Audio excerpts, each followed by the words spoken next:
avec la collaboration de Kersiman. Dis-moi Kersi, les noix ont-elles des maladies comme les êtres humains? Alors effectivement, les noix, comme les êtres humains, peuvent être malades. On va se limiter à parler à seulement deux maladies des noix. La première, maladie du noyer, est appelée couramment l'anthracnose. L'anthracnose, c'est dû à un champignon du genre Gnomomia. C'est très compliqué, on va s'arrêter là pour cette maladie. L'autre maladie est beaucoup plus gênante, elle est plus récente aussi, c'est la maladie de la mouche du brou. Alors cette maladie de la mouche du brou, rappelez-vous, nous avons parlé dans une précédente vidéo du brou de noix. Et bien justement, le brou de noix va être attaqué par une mouche qui va pondre ses œufs dans le brou de noix, encore vert, tout vert. Et ensuite, les larves issues de cette ponte vont manger le brou de noix et le rendre noir, collant. Et ainsi, si on ne traite pas, les noix peuvent être désaltérées et avoir du mal à sécher et devenir, de ce fait, impropres à la consommation. Alors cette maladie est apparue dans la vallée du Lot en 2010 et dans le nord du département du Lot en 2014. Mais elle est présente dans toute la France et elle demande un traitement. Je sais que les écureuils aiment les noix. Y a-t-il d'autres animaux qui les adorent, comme la souris?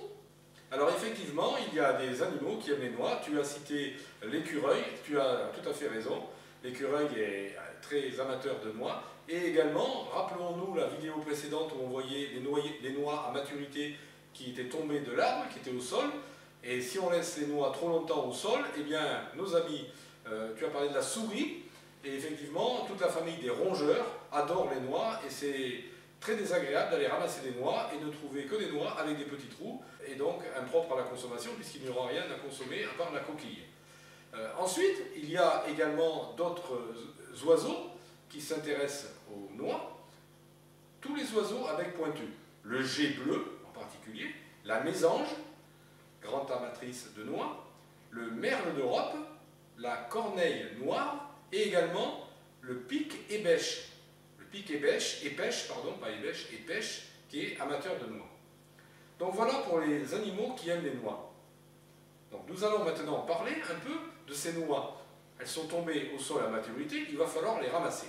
Alors là, il y a plusieurs méthodes suivant que nous trouvons un noyer isolé, un, deux ou trois noyers isolés appartenant à une personne. Dans ces cas-là, la personne va avoir un petit ramasse-noix, comme on peut le voir sur la photo, et il suffit comme un râteau de le rouler sur le sol, et les noix vont aller dans la grille du ramasse-noix.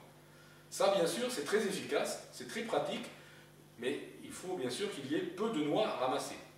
Si nous avons une grosse noyeraie, un endroit où il y a beaucoup de noyers plantés, eh bien, on va avoir des tracteurs adaptés qui vont ramasser, brasser le sol et ramasser les noix. Et après, il va y avoir un tri qui va être fait entre les noix et les autres végétaux qui ont pu être ramassés.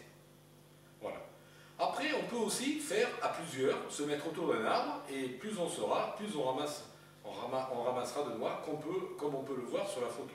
Si, pourquoi tu as mis une photo de mains sales? Moi, elles sont propres. Eh bien, moi aussi, j'ai les mains propres, et j'espère que tu les avais aussi. Effectivement, quand on ramasse des noix, on a les mains noires. Et à ton avis, c'est dû à quoi? Ah, mais oui, comment tu l'appelais déjà le produit là qu'on met sur les meubles? Ah oui, c'est ça, le brou de noix. Si vous voulez en savoir plus, regardez la première vidéo sur le noyer et ses produits. La vidéo sera placée ci-dessous. Oui, effectivement, c'est le brou de noix qui va teinter non seulement les meubles, mais aussi teinter les mains quand on va ramasser les noix à la main. Donc ces noix qui sont tombées, qui sont en maturité, il va falloir donc les ramasser et les conserver. La première chose qui se passe, c'est qu'on va commencer par laver les noix, parce qu'au sol il y a de la terre, donc on va les laver et bien sûr les sécher. Et ensuite on va les conserver. Mais on peut également les commercialiser, c'est-à-dire les vendre par petits sacs de 500 grammes, 1 kg, 5 kg, voire 20 kg. Et ensuite on peut les conserver. La deuxième solution, c'est de les conserver. Alors si on n'a qu'un noyer, on va prendre une caisse dans laquelle on va entourer de petits grillages très fins pour pas que les rongeurs qu'on parlait tout à l'heure puissent justement venir manger les noix, et nous, quand on voudrait quelques mois après récupérer nos noix, elles seraient pleines de petits trous. Ou alors, si on a beaucoup de noix, et ce qui se faisait beaucoup dans les fermes, dans les campagnes, que ce soit dans le Périgord, dans le Quercy ou ailleurs, c'est que sous les greniers, on va installer des séchoirs à noix, comme il existe dans d'autres régions, dans le sud-ouest des séchoirs à tabac. Là, on aura des séchoirs à noix. C'est le même principe. On va simplement, par rapport à une maison ordinaire, ouvrir le grenier et à la place des murs, on va mettre des grilles, toujours très fines, pour pas que les oiseaux à bec pointu puissent venir manger les noix. Donc, après avoir conservé les noix tout l'hiver, eh bien, il va falloir maintenant faire ce qu'on appelle l'écalage, l'énoisage ou le dénoisillage. C'est la fin de cette deuxième vidéo sur le noyer et ses produits.